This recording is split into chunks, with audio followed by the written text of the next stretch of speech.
Hey guys, Ramsey here again. Welcome to part 2 of the This Is Not a Top 10 ranked honeyed episode.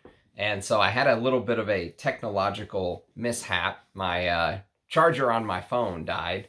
Well, I didn't have my charger and my phone was about to die. And I had a screaming child downstairs that her brother was unable to satisfy her. So I had to go save the day. And now that said child is sleeping, I'm back for part 2. So I knocked out the first 26 fragrances, and that leaves the remaining 25. So usually my videos are all one long giant video. So this one will be split up into 2. If you randomly found this, you can find part 1 on the video right before this on my channel, and it all ties together. It is a top 50. Okay. So number 26, where we ended, the last one that I showed on the previous video for continuity's sake, was Leather Oud. And this was number 26 on the list. This has that leather birch beeswax. So that was the last one that I showed on the previous video. Now we're going to do the top 25. And these are 25 of my favorite fragrances with the note of honey, beeswax, beeswax absolute, something along those lines. And it's one of my favorite notes, like I mentioned before. It adds this extra dimension, and I love animalic, skanky, dirty, pissy honeys, whatever you want to call it. Some people say that some of my favorite fragrances with that honey, that pissy honey, smells like a men's restroom. And, I kind of know what they mean by it. Honey can be a little bit animalic. Actually, one thing that Rich Mitch has said a couple times on a live stream before, and it's true, is that most people don't realize this, but bees actually stink. They are dirty little creatures. They do not smell clean. They don't have a clean vibe about them. They have a little bit of an animalic vibe about them, and so does their honey. And so we're going to get into this because this is going to be the remaining 25 fragrances. So number 25 on the list, we'll hop right in, is a Dior, again, back-to-back Francois Demachy creations, actually. And this is from 2010, and this is called Mitzah. Now, this is a little decant that I got from somebody across the pond, because this is very hard to find. At least here in the United States it is. I think it's only available in Dior's flagship store in Paris. So this is basically this spicy, honeyed, labdanum, ambery fragrance. If you've smelled something like Ambre Sultan by Serge Lutens, my favorite amber fragrance. I actually did a ranked This Is Not a Top 10 amber video. You can go check that out. But this has a little bit of Ambre Sultan in there. Obviously, I think Ambre Sultan is better, but the spices are a little bit different. Actually, interestingly enough, the very first time I wore this, the spices remind me a little bit of Amouage Fate Man. I thought there was a little bit of this spicy cuminy thing going on.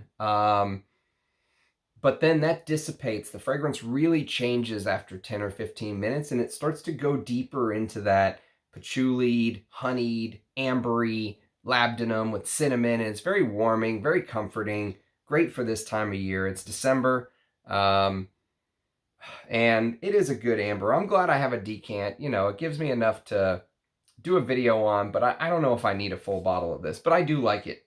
So that's number 25. All right, so we're off to the races. Number 24 is a Trussardi, and this is actually one of my favorite fragrances of all time, period. It's probably my favorite Trussardi, although I did wear Trussardi inside for men to bed last night, and it is beautiful. The first 5 or 10 minutes are very designer-ish. You might think, what the hell is Ramsey talking about, this being a good fragrance? If you get a chance to smell it, you have to let it grow a little bit on your skin, and you'll notice this. Anyways, I'm going off topic, but you'll notice this ashy cigarette like coffee vibe. It's beautiful. But this is my favorite Trussardi, and it's from 1983. Of course, it's the original. What can I say? I'm an original guy. Trussardi Uomo. Look at this bottle. By the way, this bottle has a story to it. This bottle came from Amouage at Enchante, I believe. So it started in Canada. It was shipped to Rich Mitch, my brother from another mother, across the pond in England. And it was shipped from England to Texas. So this fragrance has went across the ocean and back.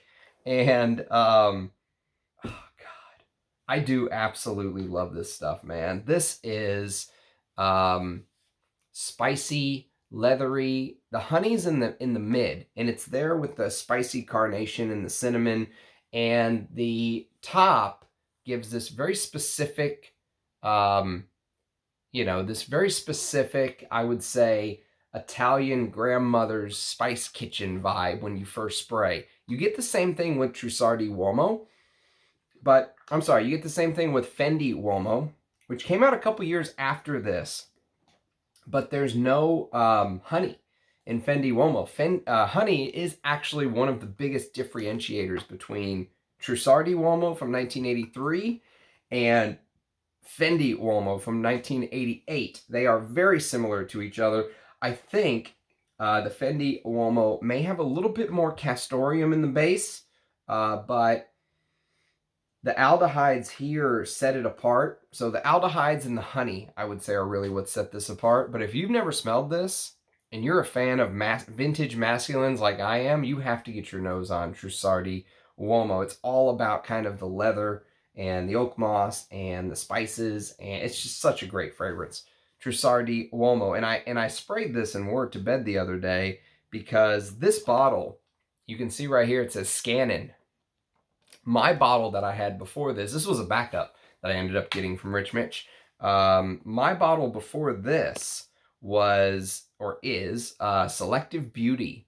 So I think Scannin came first. I think this is actually older than the bottle that I have. And just off of memory, it did seem like there were some differences, but nothing completely off the wall. I wouldn't tell you to try to hunt this one down or, anything like that. I would probably say just whatever you can find, get it, because it is discontinued and getting very hard to find. Okay, next on the list we have a Thierry Mugler. And this is going to be, wait a minute, where am I? Yes, here we go. I've got a Thierry Mugler, number 23. And this is going to be the one and only A Men. The originator. Well, actually, Angel Women is kind of the originator of this DNA. But A Men is one of my favorite designer fragrances of all time. This is the vintage version that says Angel Men. I'm going to tell you that doesn't really matter. What does matter is try to find one that says Thierry Mugler right here. Even if it says A Men, you're good.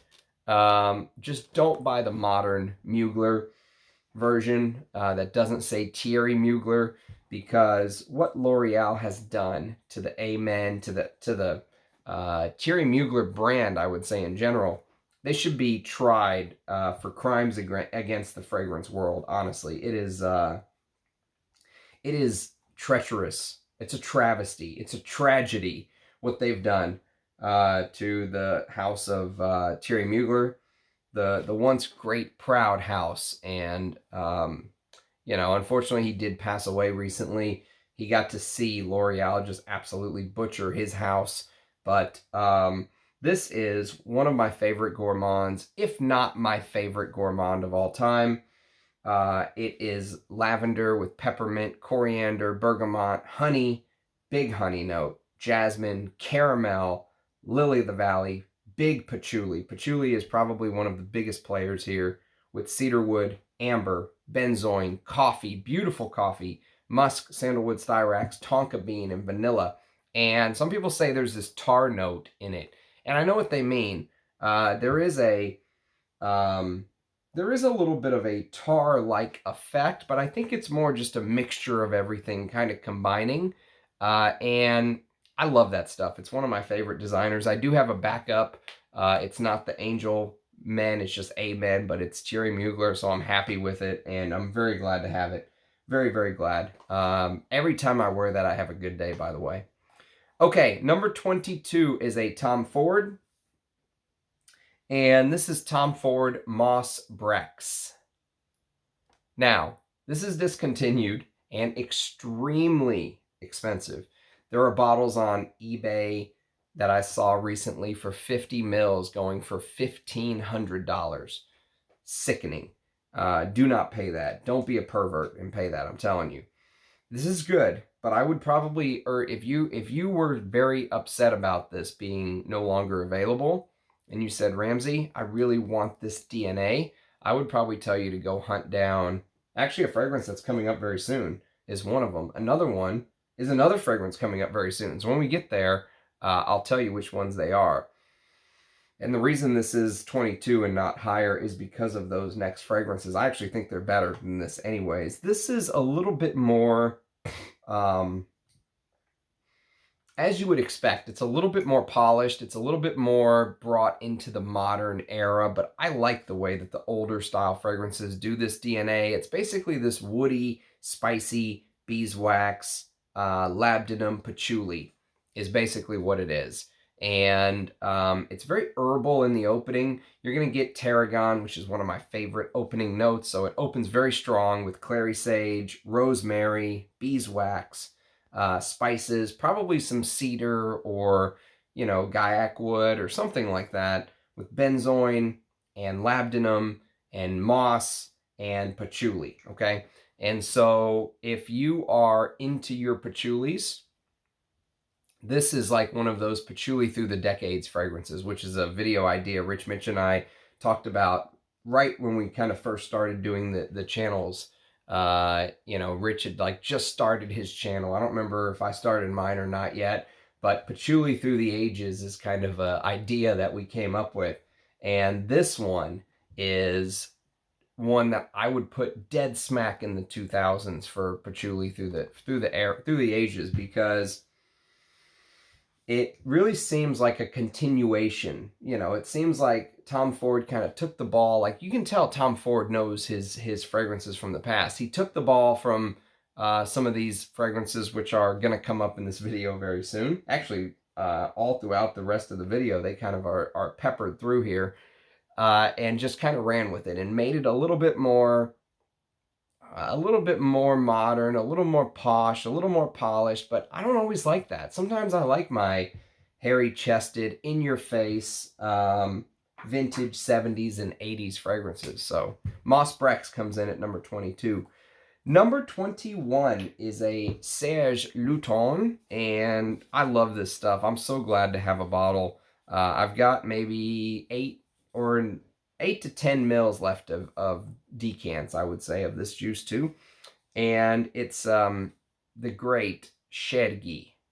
Serge Lutens Chergui. Look how beautiful these old bottles of Serge were. Look how perfect. I mean, is that not a perfect bottle? Why would they change this? What a bunch of assholes. With that stupid-ass black label that they put on the front, I just refuse to buy it. As much as I want a full bottle of La Couche du Diable, I refuse to buy their new bottle. They need to issue a public apology, go to the, crimes against fragrance court, meet L'Oreal, claim their guilt, profess their guilt, pay the fine, and get these bottles back out onto shelves, and distribute again in North America. So Chergui is a 2001 release. And it was, of course, created by the great Christopher Sheldrake, one of the best perfumers of all time. And this is this hay, iris, rose, honey, musk, incense, tobacco, amber, sandalwood. And, of course, it's a masterpiece. It's a Christopher Sheldrake.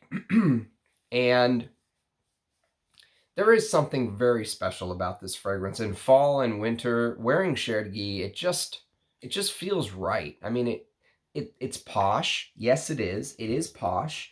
There is a certain gravitas about it. There is a certain amount of, this really shows you have good taste. You wear this out in public, and this really lets people know that you know what you're talking about. You're not some schmuck.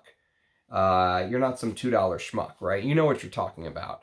And Chergui, I mean, I know Serge Lutens uses food coloring. I get it. But look at this. I mean, is this not just perfect? Can you improve on this? I mean, the simplicity is part of the beauty. And, you know, they give you the chance to make it a splash. Man, I love this stuff. One of my favorite winter frags out there. Chergui at number 21. Another one that I could have added to the list that I didn't. It was just getting too long. But Fumerie Turc is another one with tobacco and honey. I would love a full bottle of Fumerie Turc, vintage, impossible to find, without giving away your kidney, you know, refinancing your house, selling off one of your kids, which after today sounds like a good idea. And, you know, it's just, if anyone's ever selling any of their old Serge Lutens, Fumerie Turc, and the other one that I am dying for is the leather. And the name escapes me, but, you know, the leather that Serge Lutens did is high on my list. Those two are high on my list to try to find vintage bottles of. What the hell is that leather called? Let's see. Let me look it up real quick. It's going to drive me nuts if I don't find it. Queer Moresque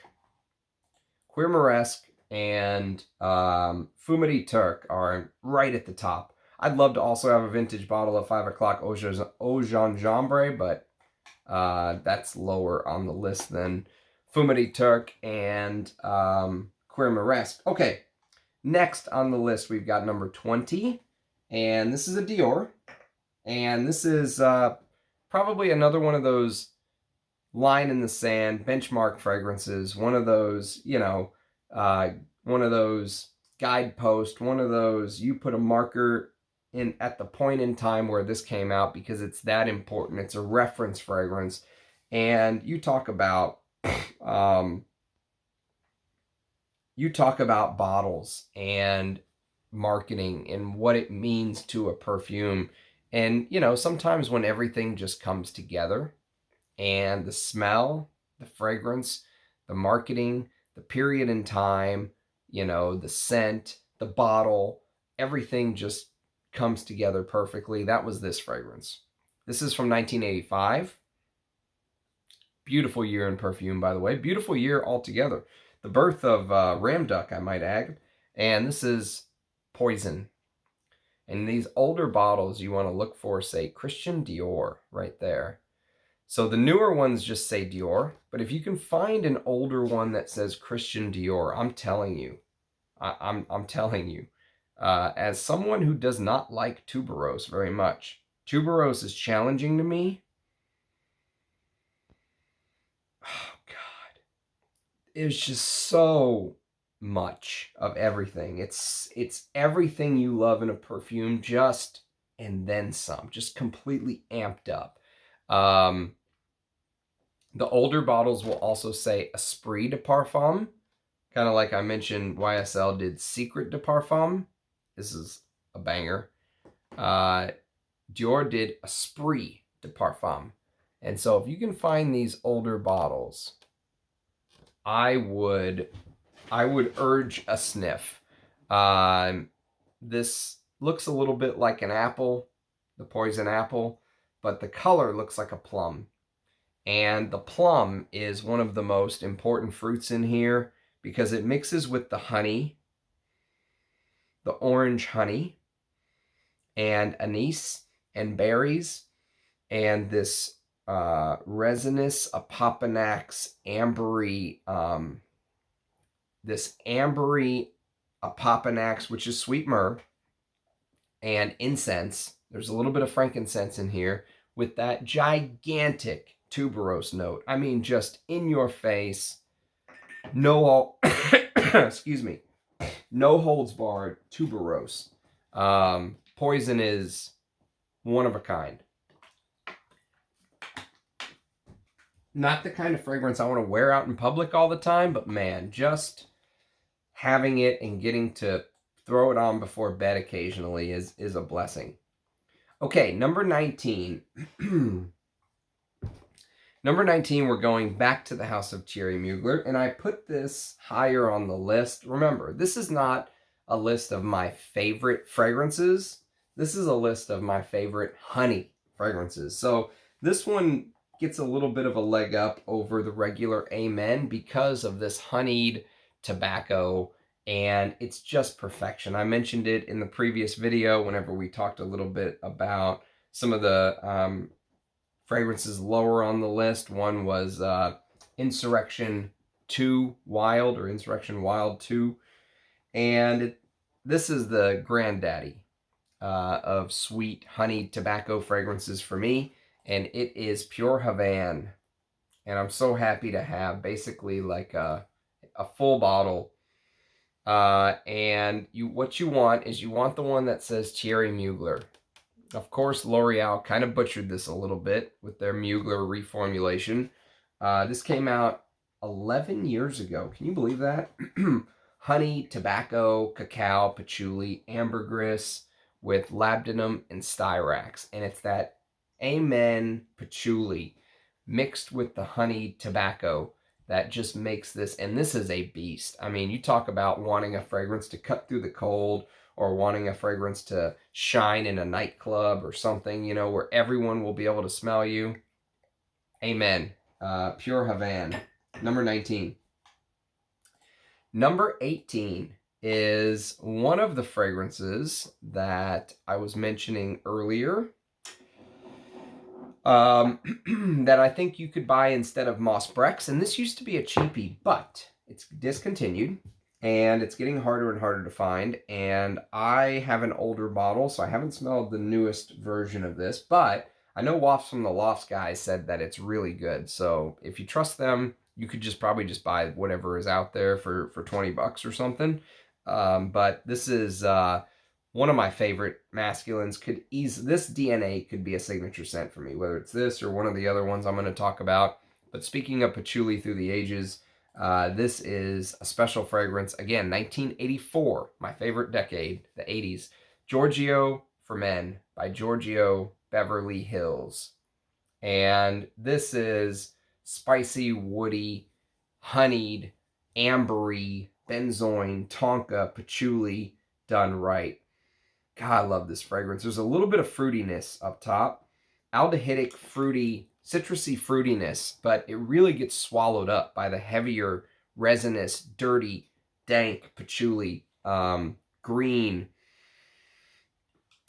and then the woods, the rose, the oak moss, everything is, I mean, I love this. I just love this DNA, and I'm very, very lucky to have this bottle. The older ones are getting very rare to find. And but again, I hear the new version. The new juice kind of looks green. Many a times you'll notice the difference in the juice color, and I'm not sure what exactly that comes from, but the new juice comes across very green looking from the photos I've seen. There's also a if you love this DNA as much as I do, they have a flanker, almost like a flanker of this from 1987. So a couple years later, it was called Giorgio for Men VIP, Special Reserve. How's that for a name? Giorgio for Men. So it's Giorgio for Men VIP, Special Reserve by Giorgio Beverly Hills. All right. And that is also amazing, but they've removed the honey. So imagine kind of making it more herbal, more focus on the woods and the oak moss. But they're both just fantastic fragrances. But I love this stuff. This is special, special juice. And don't go pay 1,500 bucks for Moss Brechts. Just buy this. Okay. Next, we've got number 17 on the list. And this is a Romeo Gigli. And this is Romeo Gigli per Uomo. Love the name. Love the fragrance, actually.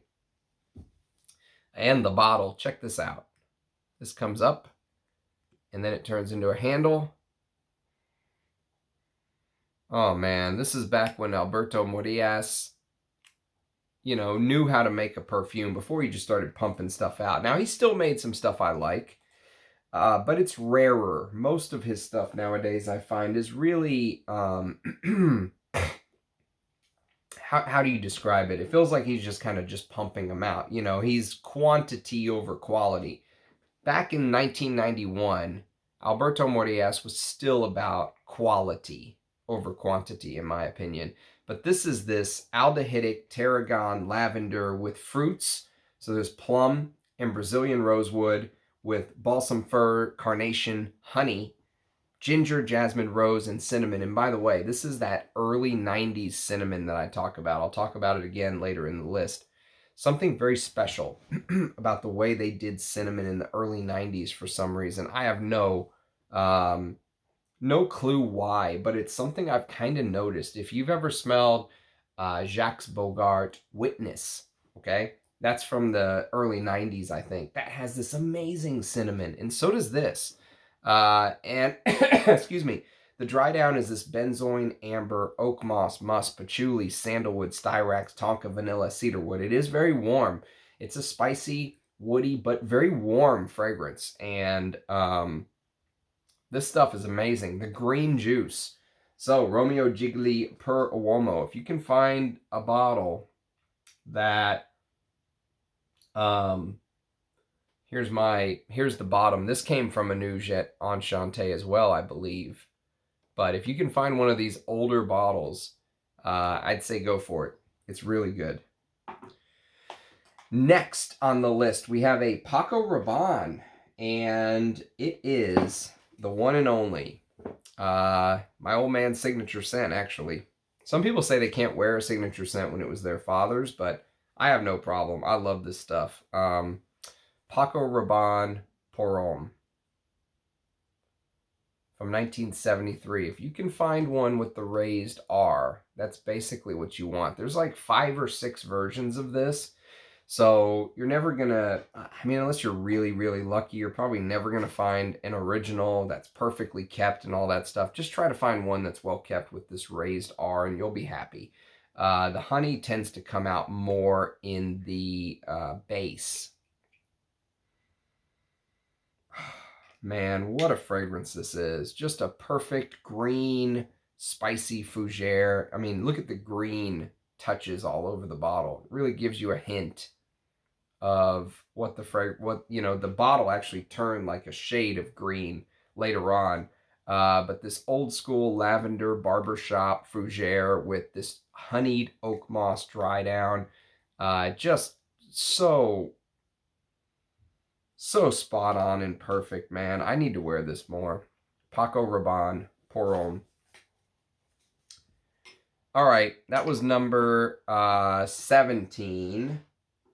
That was number 16. Number 15 is a fragrance I just wore a couple days ago. And I will tell you, if you told me this is your favorite honeyed fragrance of all time, I wouldn't bat an eye. It is that good. It's just, when I think of my favorite honeys, they're a little different than this. But I love this. And this is Amouage Jubilation 25. Now, Jubilation 25. Look at the dent. That's my dent. This is not a partial. I put this dent in this bottle, which is a damn big dent for a collection my size. The blackberry in the opening is freaking genius. There's blackberry, divana, coriander, frankincense, labdanum, clove, gaiac wood, honey, bay leaf, orchid, rose, celery seed, cinnamon, ambergris, immortelle, moss, musk, myrrh, apopanax, oud, patchouli, and atlas cedar. And what you basically get is this fruity because of the blackberry, spicy because of many of the different notes mixing together. It's a little bit clove, coriander combining with that bay leaf, a little bit of spices there. And this kind of honeyed resins. Imagine just this swirling pot of resins and a touch of oud in the base. And I hear the new one is a big letdown. Many people on the channel have complained to me in the comments about the new Jubilation 25, the one that actually has the writing down here. I can't speak to that because I've never smelled it. All I can say is if you can find an older bottle that has the writing on the collar, I would say do it. Pull the trigger on that one. If you can find one of the cream colored caps instead of gold, that's friction and not magnetic, I'd say really go for it. That is also very high on my list. I would love a non-magnetic cap Jubilation 25, but God, again, good luck with that, right? Okay. So that was number 15. Number 14 is a fragrance I actually did a review on very recently on the channel. You can go find it. It's by the brand called Pacoma.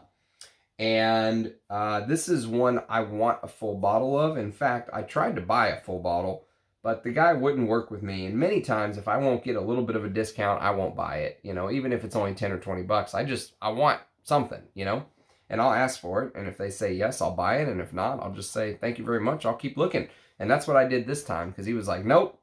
And I said, okay, well, appreciate it. But this is from the House of Pacoma, and it's called Gatsby.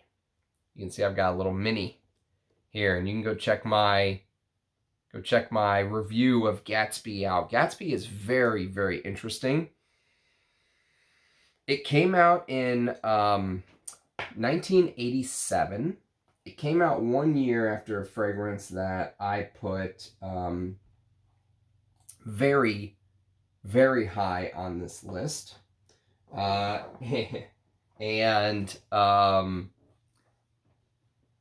That fragrance is actually much higher than this because I felt like the originator of this DNA deserves some love. But this is very, very close to a fragrance we're going to talk about later on in the video. But Gatsby is basically this thick, resinous, extremely thick, and very spicy. I think what maybe separates it from the one I'm going to compare this to very strongly is the spices. The spices are very in your face, and there's this woody touch that mixes kind of with this honeyed, resinous spiciness. Maybe a slight touch of fruit, but I honestly didn't get that much. It's not like decaying. It's not like mounds of decaying fruit or anything, but maybe there's just a little bit. But you have to think 80s vintage honey, which is my favorite way to do honey. That's here. And I guess this was maybe like a drugstore brand. Maybe they were trying to, you know, profit off of the Great Gatsby. I'm not 100% sure, but whatever it is, it's a fantastic fragrance. Excuse me. Okay, number 13. That was 14. So number 13, we've got an Amouage. Again. And this is a fragrance that I just added to my collection, but I've had about 6 mils of juice decants that I've kind of used over the years. So I know this fragrance pretty well. And this is I would call this maybe a little bit of a challenging scent. It was created by Nathalie Lorson and Pierre Nagrin, two of my favorite perfumers.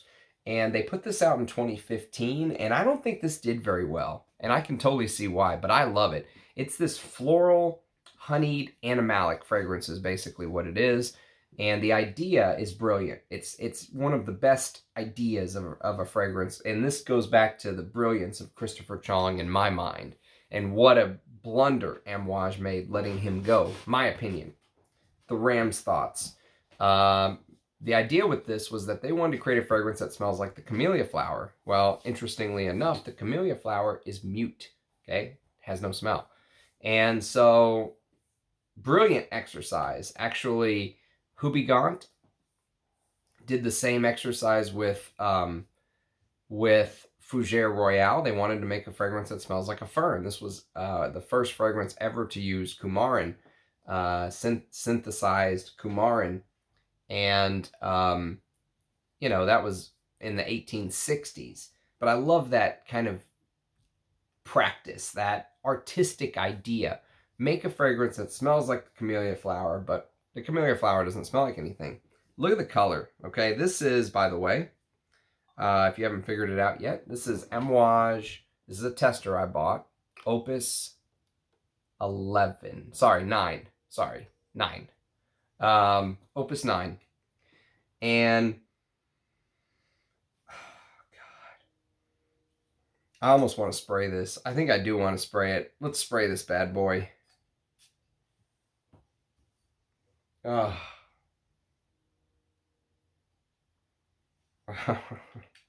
Okay. So, Opus 9, my God. Opus 9 is, here's the notes. Camellia, jasmine, and black pepper, with guaiac wood, leather, and beeswax, vetiver, ambergris, and civet. That's the note listing. But basically what you get is one of the most amazing animalic florals you'll ever smell. You know where this would fit perfectly? This fragrance right here would fit absolutely perfectly in the late 80s. Because the late 80s, they started to do this pissy, animalic, indolic, beeswaxy, floral thing for men. Oh, God. And it's here. I mean, this is straight out of that playbook, but imagine an Amouage and Christopher Chong made it. It is challenging. It is indolic. It is probably a night out fragrance, if you will. I couldn't imagine wearing this to work. I mean, shit. I'd rather wear Kouros to work than this. But it's so freaking good. And even if you don't like indolic jasmine, and there's a lot of indolic jasmine here, the way it's blended, the brilliance of Nathalie Lorson with that black pepper top that she does so well, and this guaiac wood vetiver combo that she's like mastered. I don't know. It's here, you know, and then with that touch of leather, I think it's a, I'm not going to say masterpiece yet, but I think it's a brilliant fragrance. It's not my favorite type of DNA, but I have to give it props for, you know, being willing to take a chance, stepping out of the box, creating something different, that kind of thing. All right, we're going to hit all the big dogs now. There's some big hitters coming up on this top 50. Next, we've got number 12, and it's a Balenciaga. Do you know which Balenciaga it is? The Balenciaga. The one and only Balenciaga. Look at this. Look at this bottle. Look at this. Tell me that's not beautiful. And I think every single one of these, this little, you know, marbly blue quartz, obsidian quartz looking thing is different on every single bottle. I swear, none of them ever look the same to me. But with the gold, now there's the note listing. There's no oud listed on the back. I'll tell you that. There's no oud. And I don't know if you can see, but this is a 100 ml bottle. My juice is right here. I'm going to wear the piss out of this. Balenciaga Pour Homme is basically, I think it's a take on a fougere, personally. It smells like a fougere to me. It has that lavender, you know, tonka, geranium feel. Even though there's no geranium listed, there's jasmine and lily of the valley and honey. And there's an interesting caramel. So here's the note. Here's the notes. Ceylon cinnamon, which is a specific type of cinnamon. Italian bergamot, coriander, and thyme. With patchouli, sandalwood, cypress, and cedar. Now, the cypress is not listed in the note breakdown of on Parfumo, but they do have a caramel note listed on Parfumo, which is not listed here. The dry down is oak moss, Yugoslavian oak moss. How's that for specific? Yugoslavian oak moss. Vanilla bourbon, which apparently, by the way, Yugoslavian oak moss is like the premier oak moss. Amber and musk. So there's no oud, no caramel listed. But somebody I trust made a very good point. They said, do you ever notice how Balenciaga Pour Homme seems so stable? Like, you never really pick up a bottle of Balenciaga Pour Homme and it's turned or it's off or it's, you know, something like that. And they've said that's probably the oud. I think Thomas from Early Greek said that. And even though I don't agree, I respect the hell out of that opinion. It's a very interesting thought process.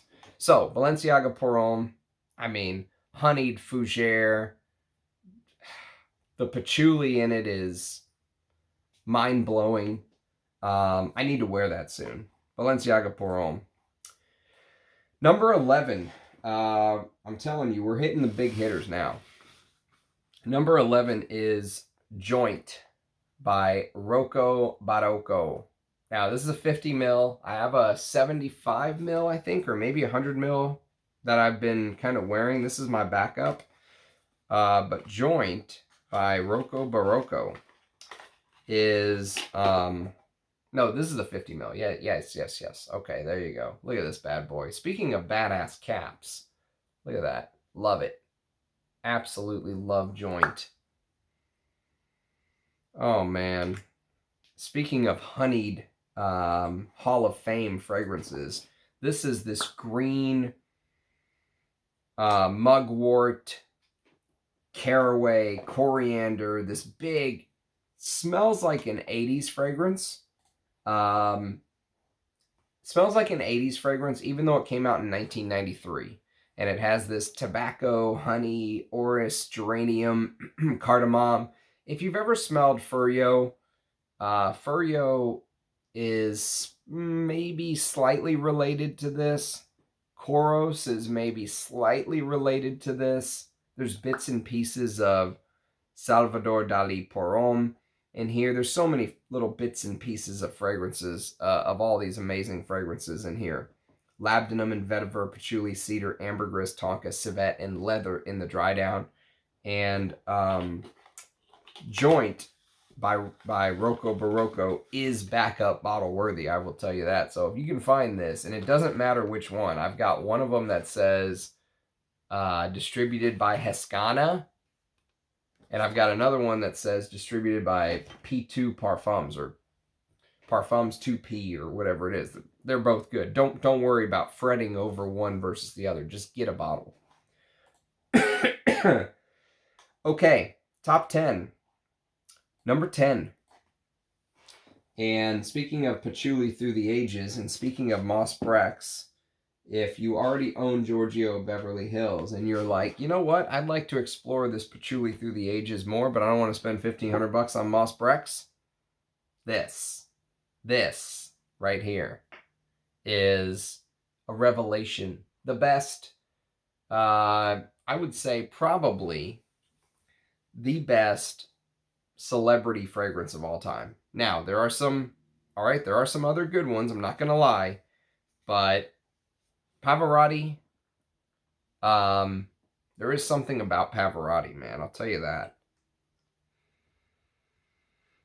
And, you know, when I wore this in the heat, I noticed the Russian leather note came out much more. There's a Russian leather note in the base that mixes with that oak moss and honey and a Papanax and vanilla and all that. But there's a big patchouli and beautiful iris. This fragrance punches way above its weight class. There's very little that you could compare this to. Leathery, spicy, patchouli, Moss Brechts, Giorgio for Men by Giorgio Beverly Hills.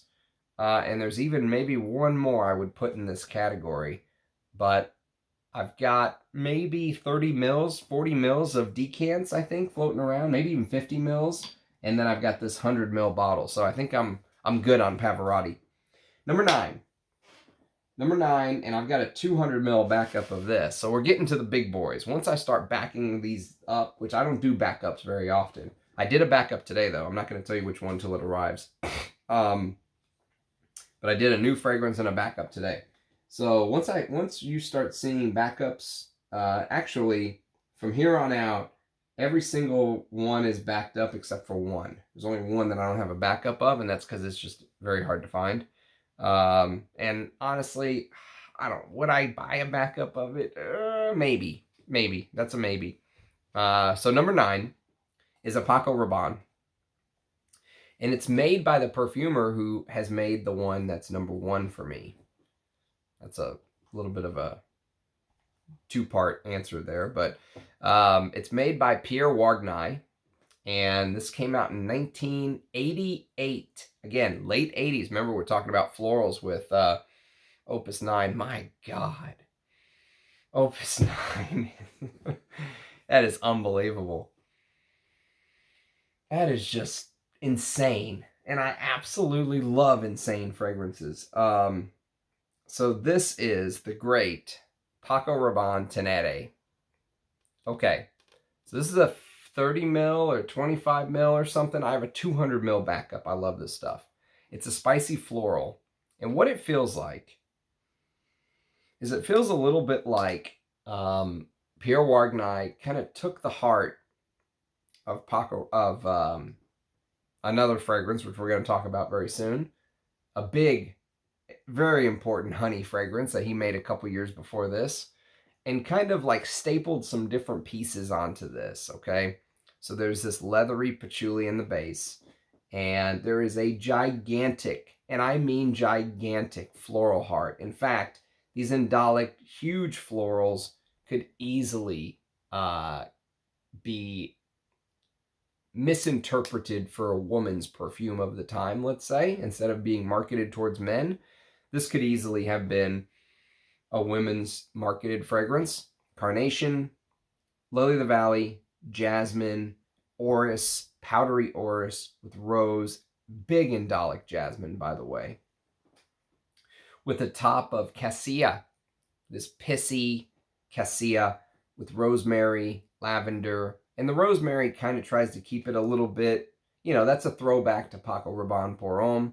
So imagine you took, you know, a previous creation by Pierre Wagner that's very popular and famous, and mixed it with like Marbert Gentleman or something, you know, and came up with this pissy, musky, florally, honeyed, you know, pissy, dirty honey.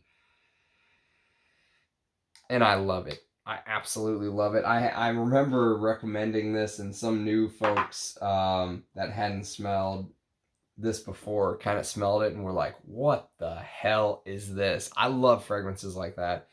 I mean, I'm gushing over Opus 9. Oh man, I'm so glad I grabbed a bottle of that. Okay, where are we? That was number 9. Number 8. I've got 4 bottles of this. Here, I'll show you the 2 different types. Can I show you the 2 different types? Yes, I can. Nope, I can't. Yes, I can. This is from the house of Krizia. And this is one of the best, I would say, animalic chypres of all time. One of my favorite, personally, to wear. I wore this to bed the other night, and I was just gushing all over it. This is Teatro alla Scala. So this is a 50 ml spray. And this is a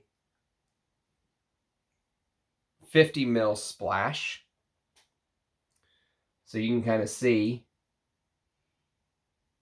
the 2 bottle types. Doesn't matter which one to me. I mean, hell, I think the splash looks cooler. But the spray is very easy to just spray and go. And, man, just beeswax, honeyed, aldehydic, fruity, floral, animalic, you know, civet, chypre. I mean, beautiful, stunning. I go watch my early impression of this if you want to see me just in awe of a fragrance. This fragrance, when I first smelled it 10 months ago or whatever the hell it was, this just bitch slapped me. This slapped me dead in the face, and I was like, what in the hell am I smelling? It is so damn good. How do I not have a bottle? So, Teatro alla Scala. One of the best blind buys of all time for me. Number 7 is the great Kouros by YSL. This is the Charles of the Ritz version, and you can kind of see it looks like it's stained on the collar. Look at that. Pissy stain. Oh man, Kouros is... I've got 4 bottles of this, backup bottle worthy, but against backup bottle against backup bottle. It's that good. Animalic, honeyed animalic, pissy civet. Apparently what gave it this pissiness is this note called Animalis that I think Simrise owns right now. But Pierre Bourdon met with this lady at YSL, this buyer, I don't know what you would call her. And he realized that every time he met with her, when he amped up the Animalis note, she liked it more. So he amped it up. Every time he met her, he amped it up more and more and more and more. He's like, if he would have met her again, this fragrance would have been even more pissy because he was just kept amping it up every single time. God, I love this stuff, man. This contrast between dirty and clean. You know, the white bottle is just perfect for it. And that honeyed, pissy, leathery dry down is just stunning. So, yeah, man, Kouros. What can I say? Kouros is, it's a special one. Number 6. And again, I'm not ranking these based on my favorite fragrances. I'm ranking them based on the honey note. And that's why this is higher than Kouros. This is Lapidus pour Homme. The honey note in here is, this is a vintage splash bottle. However, I will tell you, the new stuff is out of this world. Do not, for 1 second, hesitate to buy the new version of Lapidus pour Homme. It is, it really is a stunner, honestly. And I don't know how in the world Lapidus sells their fragrances for $18, and they do the most amazing reformulations. How is that? How is that a house like Lapidus, who's owned by the Bogart Group, can do amazing reformulations in 2022 and no one else can? How is that? What is the mystery? What am I missing? Lapidus is basically this honeyed, fruity, spicy, woody, patchouli, tobacco. It's everything. It's like everything combined in a fragrance, and you're like, this shouldn't work, but it does. It's a powerhouse. It's a powerhouse from the good old days. Caraway, Petitgrand, rose, rosewood, lavender, pineapple, the original pineapple. Aventus, eat your heart out. The original pineapple fragrance for men.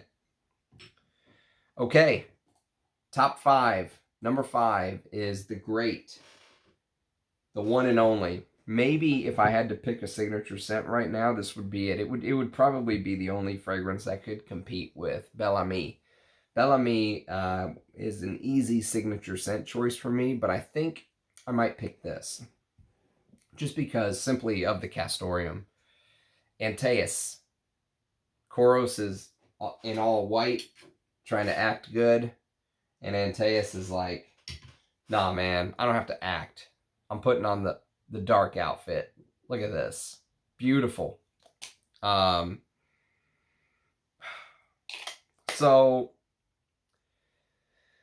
if you can find an older bottle that says Eau de Toilette above Chanel, that's kind of what you want. If you can find the one that has the metallic top, that's kind of what you want. If you can find the one that has the silver sprayer, that's what you want.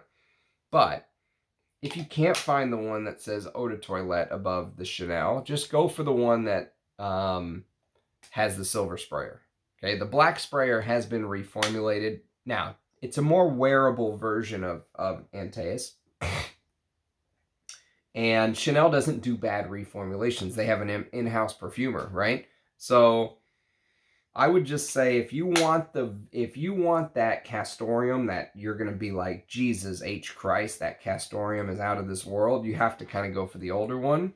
If you just want a nice, easier to wear fragrance, there's nothing wrong with the new one. This has this resinous myrrh with clary sage and coriander and thyme and basil, rose. The rose in here is genius.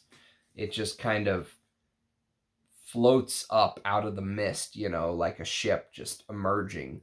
from the mist. Patchouli, sandalwood, labdanum, olibanum, and this has a beeswax note in it. So the beeswax note really mixes with this resinous myrrh, because there's myrrh in here as well. There's oak moss, leather, myrrh, musk, and of course castoreum. And the castoreum is it's the star of the show. But you will get that beeswax for sure. Absolutely you will. Number 5, Antaeus. Number 4 is the only one. Actually, that's not true. There's one other that's I don't have a backup bottle of. But number 4 is the great Marbert Man. And I don't have a backup of this, but I do have a body spray that Anoush sent me when I bought this. And it's like a deodorant or something. You know, I need to use it because I just, you know, it'll never get used otherwise. And the only time I'll ever use it is when I wear this. But Marbert Man is, first of all, it is created by one of the great Hall of Fame perfumers, Raymond Chaillan. He did Homme for Balenciaga. He did YSL Kouros. He's an all-star, okay? And this is this green lavender with rose and juniper, and it kind of does. I'm not saying it's the same thing. I think this came out in the 70s, and this one came out in the 80s. But they both kind of do this fresh honey take, okay? This honey in a fresher way. But Marbert, just for some reason, there's something about Marbert Man that, I don't know if it's the ambergris in the base, or the leather in the base, or the cedar and patchouli in the base, or the oak moss in the base, but there is something about this that I just drool all over. When I wear this, it is just, I mean, it is a fresher take on honey. There's that geranium, and you know, if you look at the note listing, you'll be surprised at how similar the note listings are. There's lots of fresh juniper in both. There's lots of fresh geranium. This fresh, spicy geranium can almost come across feeling somewhat rose-like. There's aldehydes.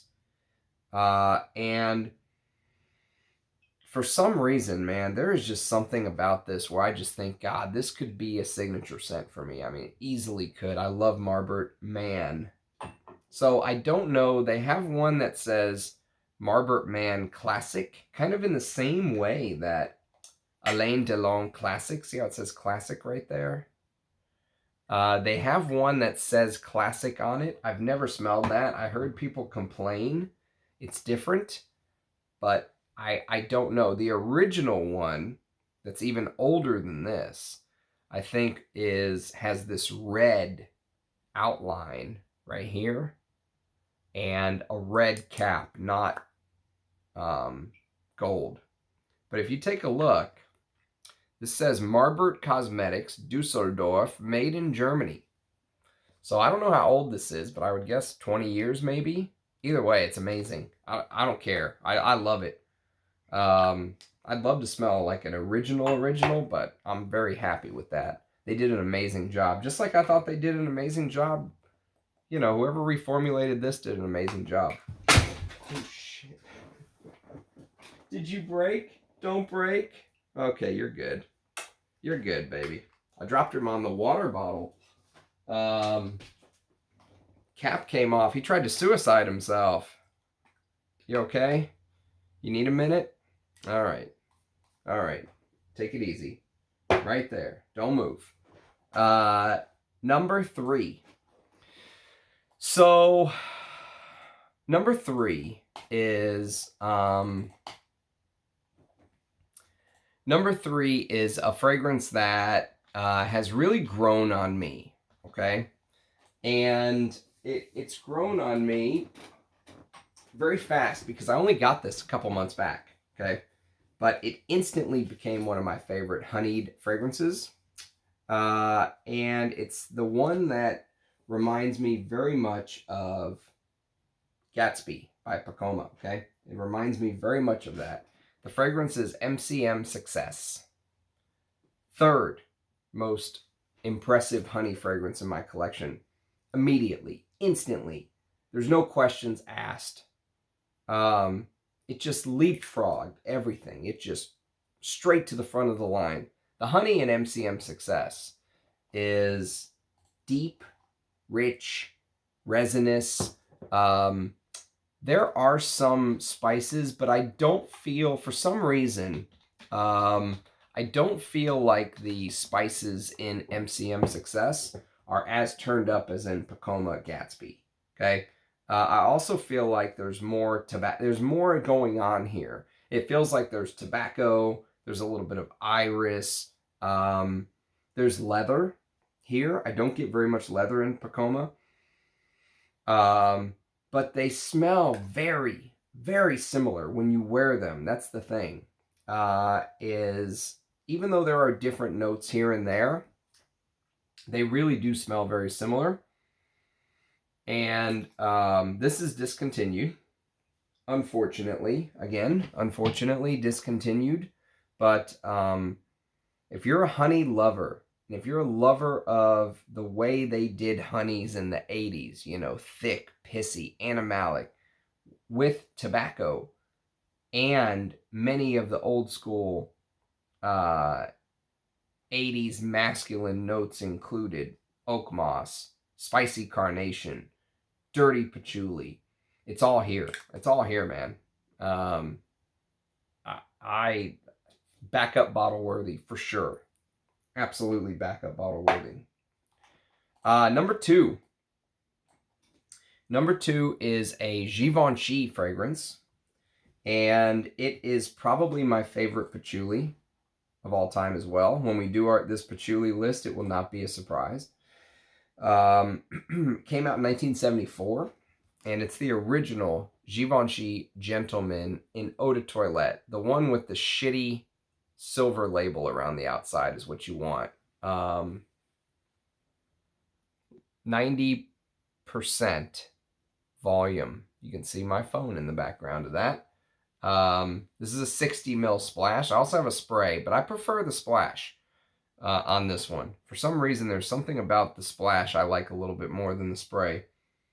My God, man. This honeyed cinnamon patchouli with leather and dirty castoreum in the base and amber, and I mean, it's just perfect. It's perfection. I wouldn't change a thing about this fragrance. Givenchy Gentleman Eau de Toilette 1974. Be careful, because Givenchy all of a sudden started releasing a bunch of like Givenchy Gentleman flankers that are modern day fragrances. And they smell like modern day fragrances. So if you're looking for that, you have to go specifically for the 1974 version. And I thought that was going to be discontinued. It says it's still available. I don't know what the newest version is like, though. You probably want to go for the vintage. Number one. Number one is actually number one. It's Boss number one. Now, it doesn't say number one on here because the older bottles don't say it. This is before they had to put number one, because this was the only fragrance Boss had for men. It was Boss, Hugo Boss. Now it's Boss number one. Fuck, man. For me, you know, when I think of the quintessential honey fragrance, pissy honey, this is it. And the new one, apparently with the silver cap, is shite, according to people in the comments who have spoken to me about it.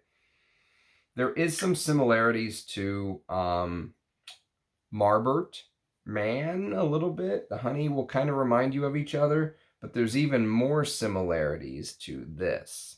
Ténéré, the same perfumer, created both. And he's a honey genius, I can tell you that. Green basil with that green apple that kind of popped up later on in Boss Bottled. Honey, lavender, orris, rose, sage, amber, oak moss, musk, patchouli, sandalwood, tobacco. Honey and tobacco is a freaking winning combination. And this came out in 85. This came out in 86. Two amazing honeyed tobaccos. I prefer Boss Number One because it just feels like home. I don't know what to tell you. Feels like I should be wearing this. This is what I should smell like, honestly. When I smell this, I think this is what I should smell like. That's pretty powerful stuff. So, 2 1-hour plus videos to do this. And I wanted to take my time because honey deserves it. It's one of my favorite notes. And sorry about the phone issue earlier. I hope you guys have enjoyed watching this marathon.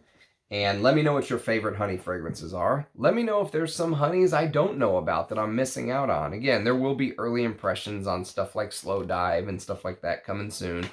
But I think I've got all the main ones. So if you have any inputs, I'd love to hear your thoughts below. I love seeing your faces in the comments. I love the support you guys give me. It honestly means the world. And thank you very much for watching. I hope you guys took something out of this. And, you know, I hope you added something to your watch list or, you know, earmarked or bookmarked a fragrance in the old Rolodex for future consumption. And thanks for watching, everybody. Cheers. Have a great evening. Bye now.